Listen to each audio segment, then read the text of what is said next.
আসসালামু আলাইকুম। আশা করি সবাই ভালো আছেন। আজ আমি আপনাদের মাঝে নিয়ে এসেছি গোলাপ জামুন মিষ্টি রেসিপি। আর এই গোলাপ জামুন মিষ্টিটা ছোটো বড়ো সবাই খুবই পছন্দ করে। আর এই রেসিপিটি দেখে আপনারা বাসায় খুব সহজেই এই গোলাপ জামুন মিষ্টিটা তৈরি করে নিতে পারবেন। আশা করি সবার খুব ভালো লাগবে।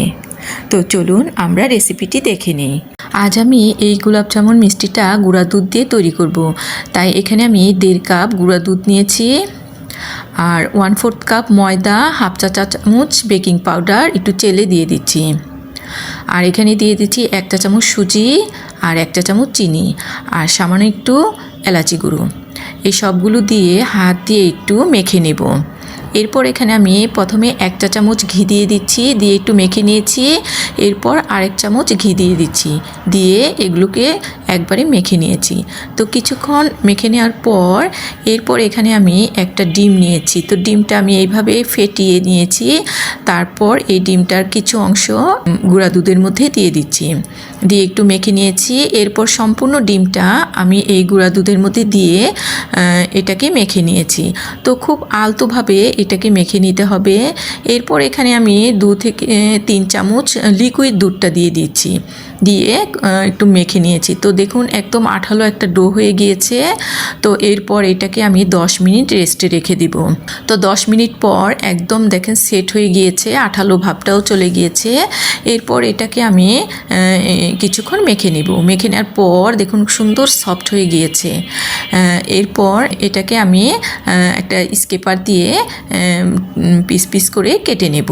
তারপর এখান থেকে একটি অংশ নিয়ে 2 হাত দিয়ে এভাবে ঘুরিয়ে ঘুরিয়ে বল করে নেব। তো সবগুলো মিষ্টি বল তৈরি হয়ে গিয়েছে। এবার আমি এই মিষ্টির বলগুলোকে ভেজে নেব। তো আমি এখানে তেল দিয়েছি, তেলটা সামান্য যখন গরম হবে তখন এর মধ্যে আমি এই মিষ্টির বলগুলো দিয়ে দিব। আর চুলার আঁচটা একদম কমিয়ে আমি এই মিষ্টিগুলোকে রান্না করব। তো কিছুক্ষণ পর দেখুন একদম ভেসে উঠেছে। পর আমি এটাকে 15 থেকে 16 মিনিট ভেজে নেব। তো সম্পূর্ণ মিষ্টি ভাজা হয়ে গিয়েছে। এবার এগুলোকে আমি নামিয়ে নেব। এরপর এখানে আমি চিনি শিরাটা বানাবো, তাই এখানে আমি 1.5 কাপ চিনি দিয়ে দিচ্ছি আর 3 কাপ পানি দিয়ে দিচ্ছি। তো চিনির বলক এসে পড়েছে। এরপর এখানে আমি 1 কাপ ঘন চিনি শিরা দিয়ে দিয়েছি।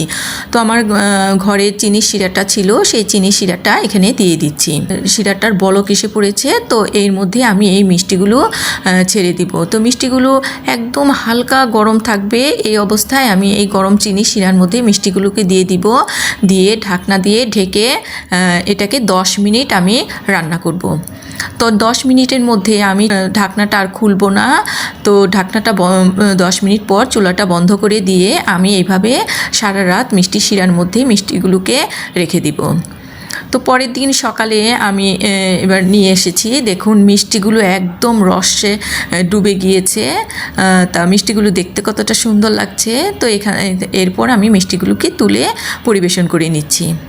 তো দেখুন মিষ্টিগুলো দেখতে কতটা সুন্দর হয়েছে আর কতটা রসালো হয়েছে। এরপর এই মিষ্টিগুলোর উপরে আমি মাওয়া গ্রেট করে দিচ্ছি। তো মাওয়া গ্রেট করে দেওয়ার পর মিষ্টিগুলো আরও সুন্দর দেখাচ্ছে। তো এখান থেকে আমি একটি মিষ্টি নিয়ে কেটে দেখিয়ে দিচ্ছি ভেতরটা কেমন হয়েছে। তো দেখুন ভেতরটা কতটা রসালো হয়েছে আর কতটা সুন্দর হয়েছে দেখতে। তো আমার এই গোলাপ জামুন মিষ্টি রেসিপিটা যদি আপনাদের ভালো লাগে অবশ্যই লাইক শেয়ার করবেন এবং সাবস্ক্রাইব করবেন। আল্লাহ হাফেজ।